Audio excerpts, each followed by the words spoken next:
ఇక్కడ విచ్చేసినటువంటి వైఎస్ఆర్ కాంగ్రెస్ పార్టీ కుటుంబ సభ్యులందరికీ, వేదిక మీద ఉన్నటువంటి వైఎస్ఆర్ కాంగ్రెస్ పార్టీ పెద్దలందరికీ పేరు పేరున నమస్కారాలు తెలియజేసుకుంటూ 2024 ఎన్నికల్ని అసలు మనం పరిగణలోకి తీసుకోవాల్సిన అవసరం లేదు పార్టీ కార్యకర్తలకు చెప్పేది. ఎందుకంటే ఆ ఎన్నికకి రకరకాల కారణాలు చెప్పేటువంటి పరిస్థితులు ఉన్నాయి. ఇవాళ పేరు నాని అడిగామనుకోండి, ఈనాడు, ఆంధ్రజ్యోతి, లేకపోతే 10 టీవీ ఛానల్స్, చంద్రబాబు వీళ్ళందరూ కలిసి విష ప్రచారం చేశారు. జగన్మోహన్ రెడ్డి మంచి చేసినా కూడా ఆ మంచి కంటే కూడా వీళ్ళు చేసినటువంటి విష ప్రచారాన్ని ప్రజలు నమ్మారు.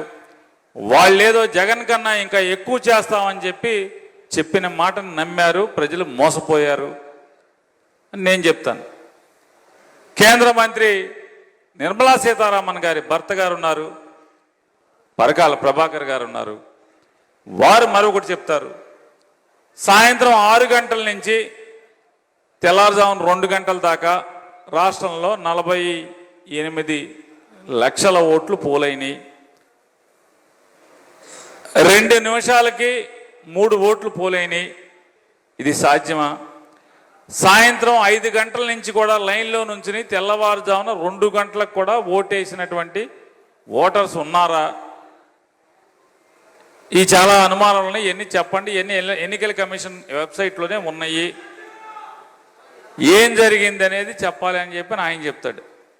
కాబట్టి ఇక దేవుడికి ఎరుక ఏం జరిగింది, ఎందుకు ఓడిపోయాడు జగన్మోహన్ రెడ్డి అని దేవుడికి తెలియాలి. ఈ పెనమలూరు నియోజకవర్గాన్ని గురించి మాట్లాడుకుంటే 2014లో జగన్ ముఖ్యమంత్రి కాదు. చంద్రబాబుకి అనుకూలమైనటువంటి ఆయన ఈరుడు సూడు, ఆ 70 ఏళ్ళ వయసు ఉంది, బాగా అనుభవం ఉంది. ఆయన అయితే ఇరగదీస్తాను, నేనైతే ఇరగదీస్తాను ఈ రాష్ట్రాన్ని అయ్యి అని చెప్పాడు, నమ్మారు. కాబట్టి చంద్రబాబుకు అనుకూలంగానే ఓటు ఉన్నటువంటి కాలం 2014 ఎన్నికలు. ఆ ఎన్నికల్లో పెనమలూరు నియోజకవర్గంలో వైఎస్ఆర్ కాంగ్రెస్ పార్టీ తరపున నుంచున్నటువంటి అభ్యర్థి, కారణం ఆయనకి తెలియాలి, భగవంతుడు తెలియాలి, నామినేషన్ వేసి వెళ్ళిపోయారు. ఆయన ఓటు అడగలేదు, ఏజెంట్లు ఉన్నారో లేదో కూడా తెలియదు, ఓటర్కి స్లిప్లు పంచిచ్చారో లేదో తెలియదు. గెలిచిన ఆయన డబ్బులు ఇచ్చాడు. వైఎస్ఆర్ కాంగ్రెస్ పార్టీ తరఫున మామూలుగా 7 శనక్కాయ పప్పులు కూడా 2 పప్పులు కూడా ఎవడ చేతిలో పెట్టాల, ఓటర్ చేతిలో. కానీ ఓటు అడగకుండా, ఓటర్ స్లిప్ ఇవ్వకుండా, పాంప్లెట్ ఇవ్వకుండా, చేతిలో 2 ఏరుగు శనక్కాయ గుళ్ళు కూడా పెట్టకుండా 70,000 మంది ఫ్యాన్ గుర్తు మీద ఓటేశారు ఈ పెనమలూరు నియోజకవర్గంలో. 70,000 మంది. కాబట్టి ఈ పెనమలూరు నియోజకవర్గంలో జగన్మోహన్ రెడ్డికి ఎంతమంది ఓటర్లు ఉన్నారనేది మీరు అర్థం చేసుకోండి.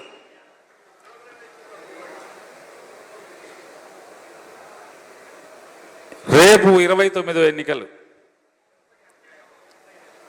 అంటే నేను ఎందుకు చెప్తున్నానంటే మనం జాగ్రత్తగా మసులుకోవాల్సిన అవసరం కూడా ఉంది. మొన్న జరిగిన ఎన్నికల్లో బాగా పనిచేసిన వాళ్ళందరూ డబ్బులు తెచ్చి ఇంట్లోంచి రకరకాలుగా పనిచేశారు. ఆ పనిచేసిన వాళ్ళందరికీ ప్రస్తుతం మత్తు దిగిపోయింది. ఎందుకంటే వాళ్ళు విపరీతంగా డబ్బులు వెచ్చించి, ఇంట్లో డబ్బులు మామూలుగా అసలు చేసి పోలింగ్ బూతుల దగ్గర మన మీద రచ్చ చేశారు. అన్ని చేసి డబ్బులు జిమ్మి హైదరాబాద్ నుంచి, బెంగళూరు నుంచి, మెడ్రాస్ నుంచి బస్సులు పెట్టి ఓటర్లను తీసుకొచ్చారు.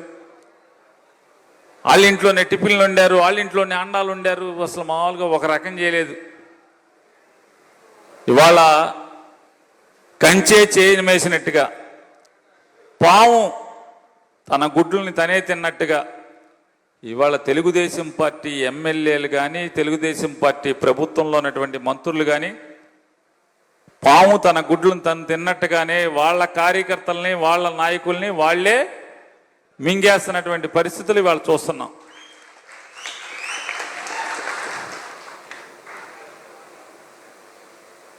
టీడీపీ అంటే మొన్నటిదాకా వైసీపీ కార్యకర్తల మీద దొంగ కేసులు పెట్టారు, తప్పుడు కేసులు పెట్టారు.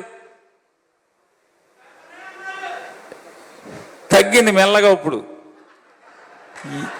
ఎందుకు తగ్గిందంటే వైఎస్ఆర్ కాంగ్రెస్ పార్టీ జెండా మోసేవాళ్ళు భయం పోయింది. ఏం చేస్తారు, ఒక కేసు పెడతావు, అరెస్ట్ చేస్తావు, లోపలేస్తావు, రెడీ నేను వస్తా, తీసుకెళ్ళి నన్ను. వైఎస్ఆర్ కాంగ్రెస్ పార్టీ వాడు ఇంటి మీద జెండా కడుతూ ఇవాళ ఇంట్లో బట్టలు కూడా సంచిలో సర్ది కట్టి పెట్టుకుంటున్నారు. ఎవడెప్పుడు కేసు పెడితే అప్పుడు వెళ్దాం లేదా జైలుకి రెడీ గారి నన్ను పోలీసులు తీసుకెళ్తే ఈ బట్టల సంచి చేసి సబ్ జైలుకి పట్టరామని చెప్పి ఇంట్లో వాళ్ళకి చెప్తున్నారు. ఇక మన ఏం చేయగలడు? ఏదో వెనకటి సామెత ఉందిగా, తెగించిన వాడికి మనం నువ్వు తప్పుడు కేసు పెట్టుకో, నేను భయపడితే కదా. నువ్వు ఏం చేసినా నేను జగన్ జెండా వదలను నాకు మన ఏం చేస్తాడు? ఇక మన ఏం చేయలేక వీళ్ళు భయం లేదు, మనం ఏం భయపెట్టలేం. కానీ ఇక సావని అని చెప్పని మామూలుగా ఎదురు తిరిగిన ఏం చేస్తారు, తలకాయ పక్క తిప్పికి వెళ్ళిపోతారు. ఇక మన వదిలేశారు. ఇప్పుడు ఆళ్ళ పార్టీ వాళ్ళని కేసులు కట్టి ఆళ్ళ పార్టీ వాళ్ళని లోపలేస్తున్నారు. ఒక ఇబ్రహీంపట్నం ఏంటి, అన్ని చోట్ల రాష్ట్రం అంతా ఇదే జరుగుతుంది. ఇవాళ వైఎస్ఆర్ కాంగ్రెస్ పార్టీ ఎంతో నయ్యంరా. మనం నా పుట్టిన కాడి నుంచి తెలుగుదేశం జెండా మోస్తున్నాను, జగన్ అసలు బతకూడదు రాజకీయంగా అనుకున్నాను. కానీ జగనే నయ్యంరా. నేను ద్వేషించిన ఓటు అయిపోయినా నా పిల్లోడికి ఫీజు కట్టాడు కాలేజీలో. నే ఓటు అయిపోయినా జగన్ పోవాలని చెప్పని అనుకున్నా, నా ఇంటికి స్థలం ఇచ్చాడు నాకు. నే జగన్ పోవాలి, జగన్ అసలు బతకూడదు రాజకీయంగా అనుకుని దేవుడికి దండం పెట్టుకుంటే, మా ఆవిడికి ఒంట్లో బాగోక పడిపోతే ఆపరేషన్ చేయించాల్సిన పరిస్థితి వస్తే నయా పైసా డబ్బులు లేకుండా హాస్పిటల్లో ఆపరేషన్ చేయించుకోవటమే కాకుండా ఇంటికి ఛార్జీలు ఇచ్చి ఇంటికాడ పని చేసుకోకుండా ఉండటం కోసం ఇంటికి డబ్బులు ఇచ్చి పంపించాడు.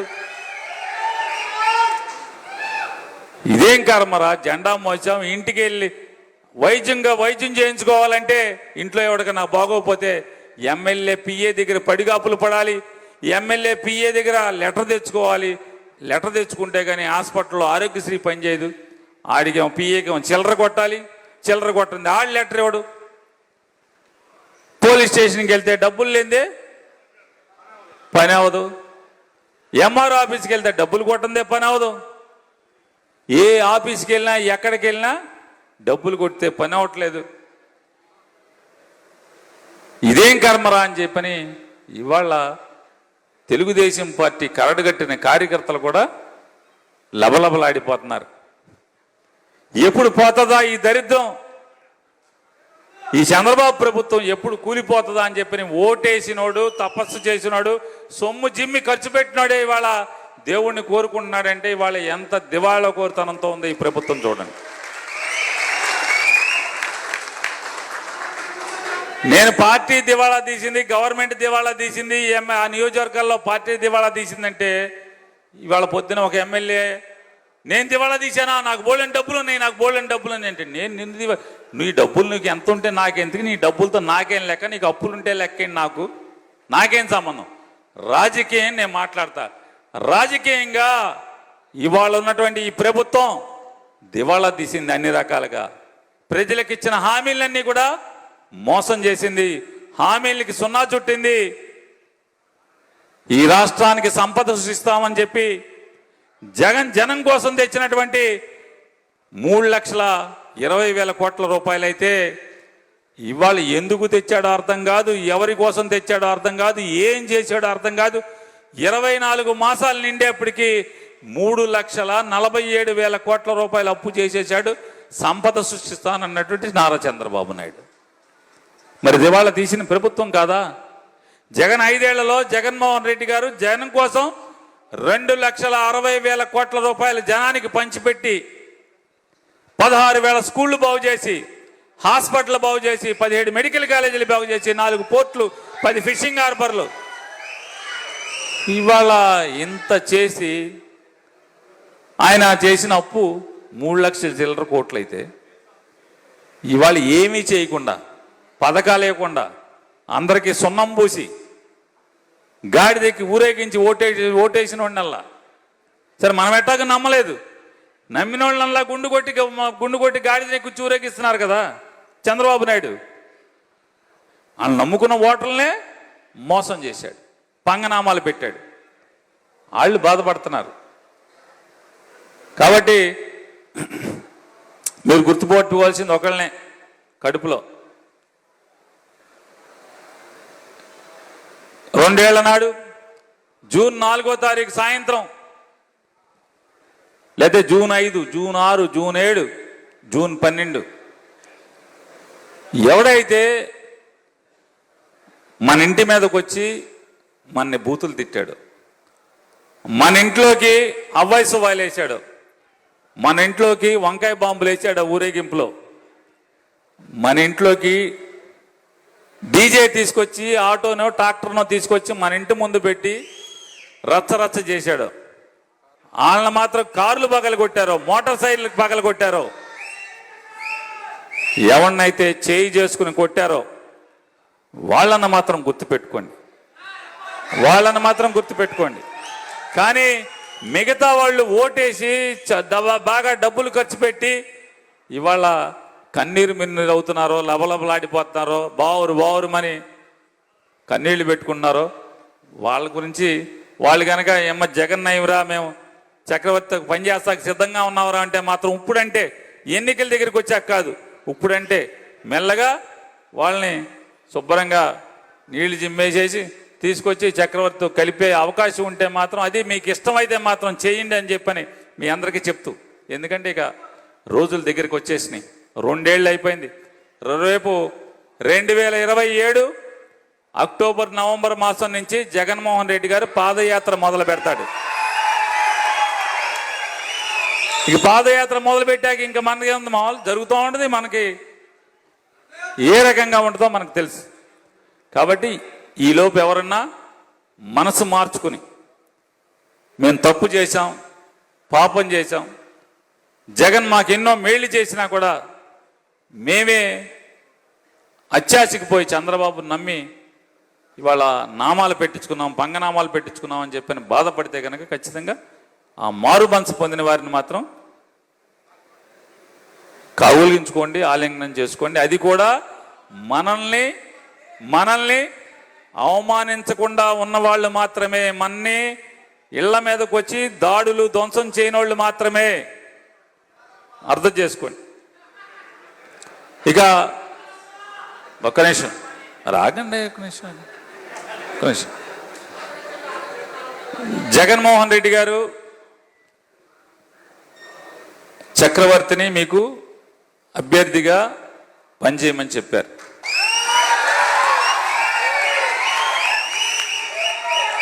జగన్ నమ్మకాన్ని చక్రవర్తి నిలుపుకుంటున్నాడా, నిలుపుకోవట్లేదా? నిలుపుకుంటున్నాడు కదా.